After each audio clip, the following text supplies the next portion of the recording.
Yeah, I like that. Yeah. Bury me before I'm a birdie. Don't bury me till niggas is certain. I'm singing. Hey guys, welcome to another episode of ScottyTalks Philly Sports. Yes, I am here finally getting a recap and Eagles dub. I got my special, Eskimo Eagles hat going on today. Got the flow going. Definitely happy to be here, after a dub, man. First one of the season, let's be real. And the first one gets us somehow into the first place in NFC East. So that's like a double whammy, week 4 into the season. The Cowboys, laid an egg, man, against the Browns. They had a chance to take control of the division. I am here tonight, without my buddy Will. He couldn't make it due to some family issues, which is all good. I'm going to get this quick hitter out and, get you guys ready for my Steelers preview that'll be coming out on Thursday. But yeah, man, just remember, like and subscribe the video, the podcast. Of course, your listenership is the most important thing to me. The interaction with, fellow listeners and podcasters is the most important to me. And, just having these discussions, I love talking about Philly sports and just want to say thanks, you know what I mean? But for sure, remember to just keep sharing, keep spreading it. I definitely am trying to get, pick up some steam here and, just keep this train moving and progressing. Also want to shout out, Heat Ratio Sports, my guy, Tony Cotillo. Man, he's hooked me up with a great opportunity partnering with those guys. I'm looking forward to big things, working with them. Just went live on Sunday before the games. It was an awesome experience. Got to be with my man, Phil Stifle, Beard of Knowledge from All About the Birds. That was an awesome experience. But yeah, remember to like and subscribe, share the podcast. Let your friends know. All about Philly sports here, Philly diehard here, and I'm just here, to share my thoughts, my views. So enough of the small talk. Let's get into this Birds W and some of the stuff that stuck out to me during this game. Wasn't an easy game. It wasn't an easy W. It wasn't, there was no moment where I could chill as a fan. I mean, even down to the last second, the last play. Per usual, with the Eagles, they got a nice little two possession lead there in the fourth quarter after Alex Singleton's huge pick 6 off of Nick Mullins. And, of course, Jim Schwartz and that stick defense just couldn't resist on letting them get, another chance or another 2 chances at, winning the game. Some big points from the game, right? Obviously the defense finally got some turnovers. They got 3 turnovers in that game, 2 interceptions, 1 for the touchdown, as well as a strip sack by Cravion LeBlanc. My man Cravon, real slimy, real greasy out there, Cravion. That man, one of my favorite players on the team. He just brings that try-hard mentality, which is what I'm really appreciating about some of these guys on this team. Speaking of try-hard mentality, you see a guy like Travis Fulgham come up from the practice squad and get the game-winning, well, I won't say the game-winning, but the game, clinching touchdown as far as, getting that lead back on Philadelphia's side. So that was beautiful to see, one of these wide receivers finally step up and make a huge play. And, let's be real, Carson finally made, a great throw on that deep 42-yard touchdown. And it just gives me exciting vibes going forward. Obviously, the schedule isn't great, going forward. You're going to run into the Steelers-Ravens right here in a row. I think we got the Giants after that. We go through a little mix there. But, even the Giants gave the Rams a scare this weekend, and we got demolished by the Rams. So, it's all about matchups. It's all about how each team is looking that day, injuries. It's about all that. So any day, anytime, any given Sunday, the Eagles can go out there and get that dub, and that's what they showed me this weekend. I know it was Nick Mullins, but I'm not taking nothing away from that. Nick Mullins doesn't play on that offensive line that gave up 5 sacks. And to that point, we're looking at an Eagles defensive line or defense in general that leads the NFL in sacks right now with 17.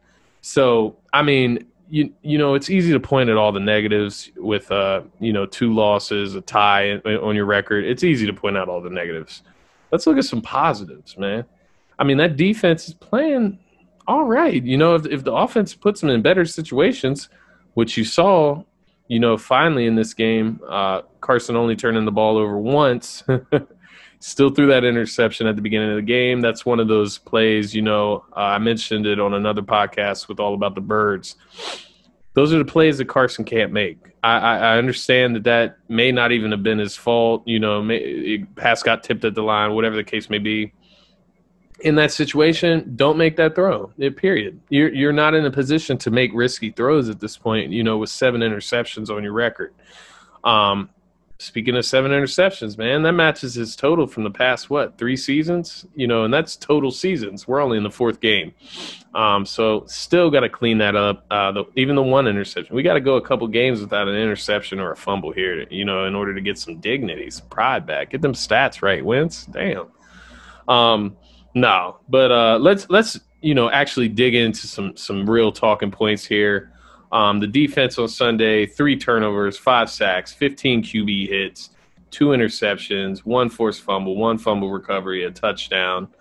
My key guys from that night, Singleton, LeBlanc, Avery, Sweat, Slay, and McLeod.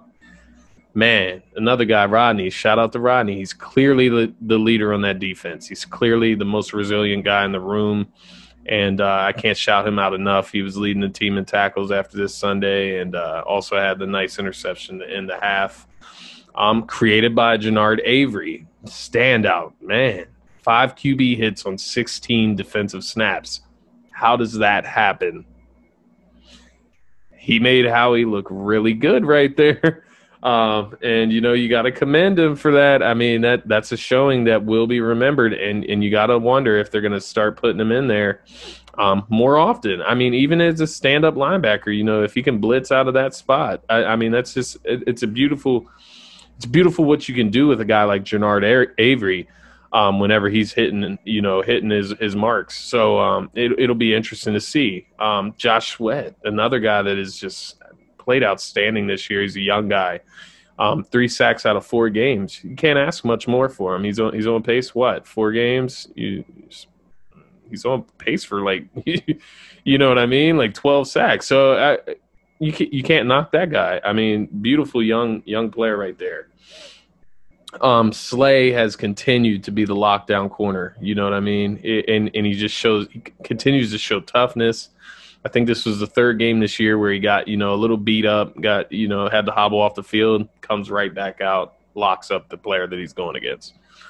Can't ask for much more from him. I know he's averaging giving up 30 and a half yards per game right now. He's played McLaurin, Cooper Kupp, Robert Woods, even this last game, Deebo Samuel. So, I mean, he's played a couple guys out there so far.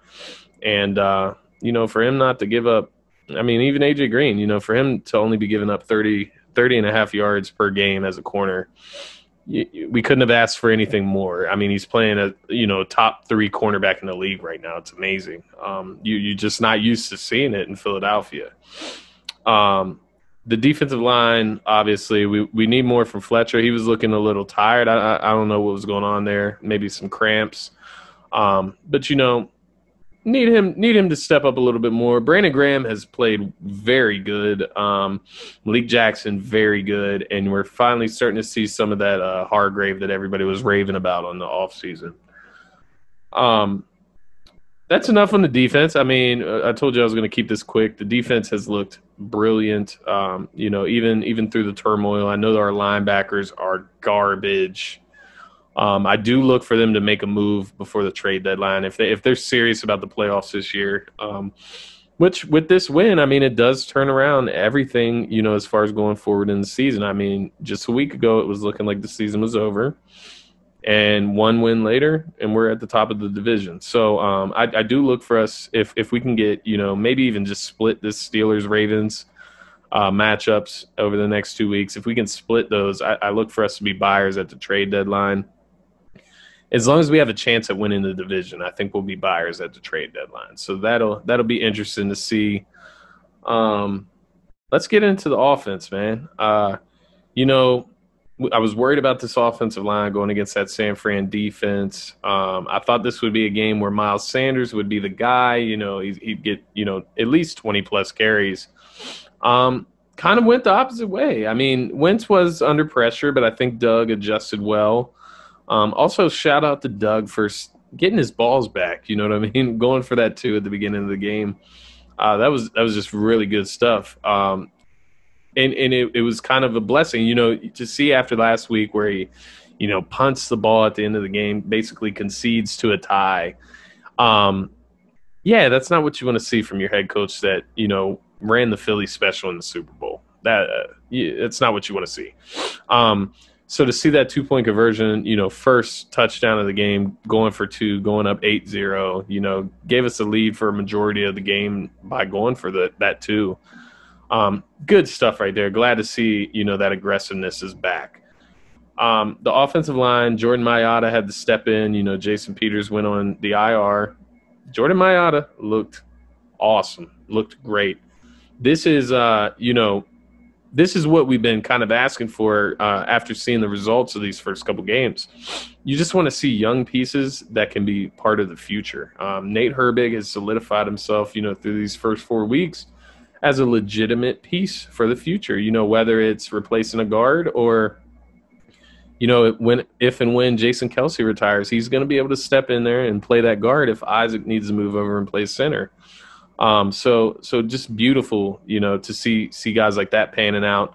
Now you have Jordan Mailata who looked great. I mean, a false start, big deal. I mean, Jason Peters is good for one of those a game. Who cares? I mean, anytime Carson, you know, isn't getting mauled out there, it's a good day for me. But overall, the offensive line, even with Lane Johnson, you know, stepping in and out all night, did not miss a step. Once Doug got Carson out of the pocket, moving, you know, those play action passes, the bootlegs, even the design QB runs. I mean, you just see Carson getting more and more comfortable. Which that's kind of what I wanted to get into right here. Obviously, Carson is looking better. Still not where you want him to be. You know, the interception early in the game obviously had me thinking, you know, oh, my God, we're going through this again. Please, Carson, stop. I mean, that's where I was at the beginning of the game. And then, you know, they come down, they put a drive together. Carson says, you know, I'm going to take it with my legs. And he scored first touchdown of the game on the ground. You're starting to see that mobility come back. I've seen a lot of people, you know, questioning his mobility, his athleticism since the injuries. I mean, yeah, he's probably not as quick as he once was. Neither are any of us after, you know, 5 years playing in the NFL. So I don't think that's some telling tale for Carson Wentz. He's still mobile. He still can get around. And you saw it on Sunday night. I mean, he was breaking tackles for first downs. What you saw from Carson Wentz is his resilience and how much he cares about the success of this Eagles team, which for a while there, that's what I was wondering. You know, is he pressing? Is he just worried about himself a little too much? No, he's worried about getting W's. And you see that by the way he's putting his body on the line. He eventually – what I saw at the end of that Cincy game was that he said, F it, I need to win, and I'm going to do whatever it takes to win. And since then, he's been playing that way, and it's been resulting, you know, in God-forsaken tie, and then, you know, now a W against a pretty good 49ers team. I know they were beat up, but still, that's a Super Bowl contending team. So, yeah, Wentz, you know, he showed the toughness, resilience. He continues to use his legs. It continues to look like it's making him more comfortable. I think Doug recognizes that. That's why you're seeing a ton of bootlegs. They almost, you know, did too many bootlegs in the second half, but it wasn't bothering me as much as you'd imagine. The only thing that does bother me, you know, and we'll get off the Carson thing because I think Carson is hitting his stride now. He's starting to get going. You know, that 42-yard pass, probably his best pass of the season so far, as far as, you know, in the moment, like needing this play, needing a play, period. You know, compare that pass, you know, to the pass to Miles last week against Cincy on the third down. I mean, you know, that's a way better throw, and he just looks more comfortable out there. So let's get to Miles. The running game. What's going on? It's like Carson Wentz, for one, is our second running back, which is just odd. As I've been clamoring, for a running back number 2 this entire offseason, this entire beginning of the season. I knew Boston Scott and Clement weren't going to cut it if Miles misses some time, if Miles is fatigued, if he gets injured again, whatever the case may be. Boston Scott and Clement aren't the guys. I mean, I like Clement. I like Scott. I like Clement and Scott, as passing down backs, third down backs. They're both like basically the same player. They obviously play 2 different ways, but they're the same player. They're passing down backs. They're not feature backs. So I'm just wondering what's going on with Miles. Are they covering up an existing injury that is just lingering, or is it really just fatigue? I know he didn't get to go through the whole training camp, whatnot, but 13 carries, man, come on. Against a team, when Carson's out there just getting wrecked by the team, no, man, we got to run the football. And I'm going to preach it again against the Steelers on Sunday. We have to run the football. Miles needs to be a bell cow. He needs to be what they've been saying he was the whole offseason. Be who we thought you were. But yeah, Miles, I'm not too worried. I just want to know what's up. You know what I mean? They always like to hide stuff from us. That's not cool. Moving on, hopefully Miles gets going, down the stretch and can finally put together some consistent games. And hopefully Doug, can get him over 20 carries. That's what I thought we were going to see the last 2 weeks, and we just still haven't seen it yet. They continue to point to fatigue. I'm not buying it. I don't know what's going on there. So main takeaways, obviously I made it pretty clear today. And like I said, this is going to be a quick one. But defensive line, in order for us to have success going forward, that defensive line, just keep doing what you're doing. You're A1 right now, and everything that we expected. We were heavily criticizing them, after weeks 1 and 2. Well, guess what? They've shown up. They've knocked on the door, and they said hello.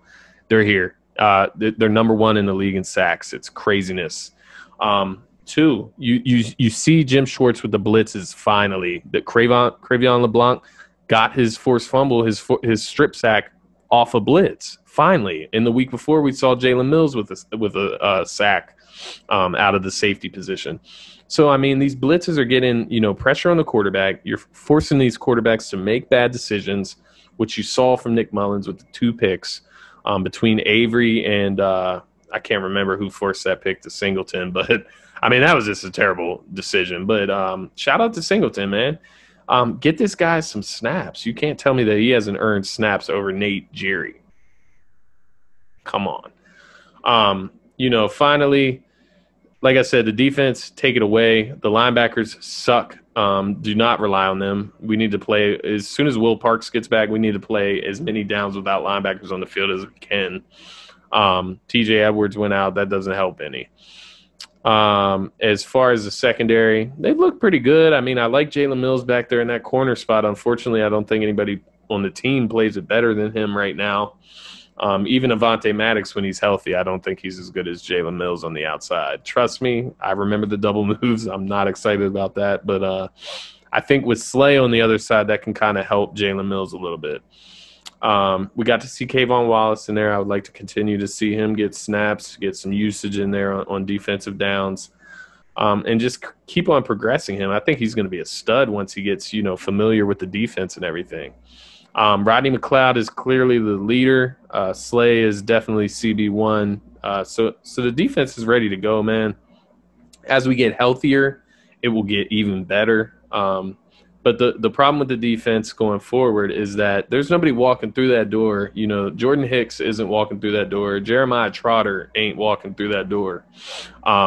So we need to go out there and look for linebacker help. I don't care who it is. We need something. If you're not going to put Davion Taylor and Sean Bradley in there, we need something.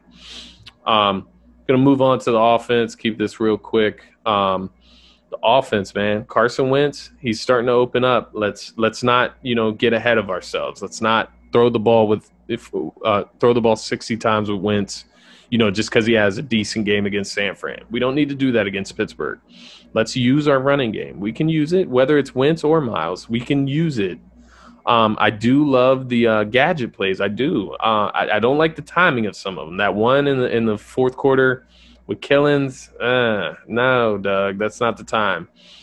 Back-to-back games, we've seen, Jalen Hurts with fumbles. Let's calm down a little bit. But I do like the Jalen Hurts plays. I think they can net, positive yardage. I think it gives, other guys space to move around. And it just puts the defense on edge. I mean, just giving them a different look. I think it is a good move. Just got to watch when you're picking those plays. And clutch moments in the game, fourth quarter and on, no. I don't want to see no gadget plays. But early on in the game, I like that stuff a lot. Making the decisions easy for Carson. It doesn't have to be some complex game plan. Get the ball out of his hands quick. Our offensive line isn't fully healthy. Let's get the ball out of his hands quick. Make it easy. Get the ball in the hands of the playmakers.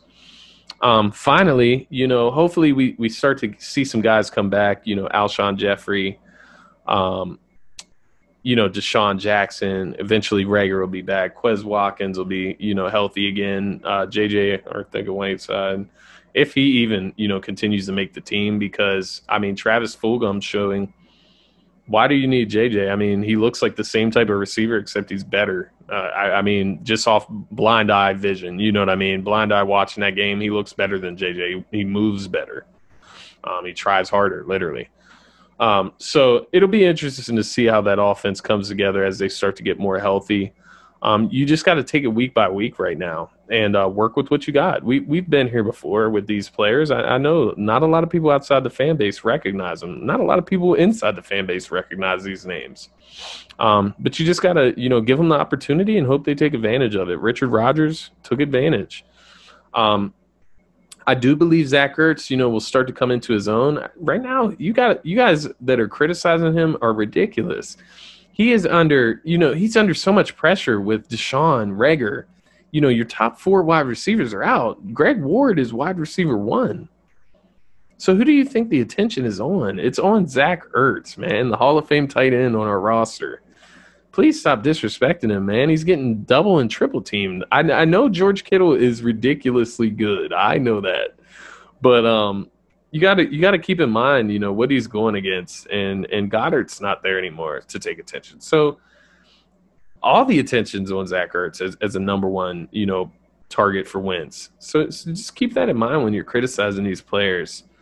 And finally, I do want to end the show. Jalen Rager and you guys talking about Justin Jefferson. I get it. Like, Justin Jefferson's had a great first 4 weeks. Jalen Rager's been beat up. Give him a chance, man. We drafted this guy for a reason. He's explosive. And for God's sake, even if we drafted Justin Jefferson, he would not be playing the way he's playing in Minnesota. Let's be real. We don't develop wide receivers very well. So I just wanted to throw that out there. This was just, a nice quick hits tonight. Excuse me. But I wanted to get this out there, recap the 49ers game. I got a big guest, Connor Miles from Eagles Brawl coming on the show tomorrow night. So Thursday night, the Eagles-Steelers preview will be out, and it's going to be a really good one. Connor brings some great insights from Eagles Brawl over, and I can't wait to discuss the birds with him, man.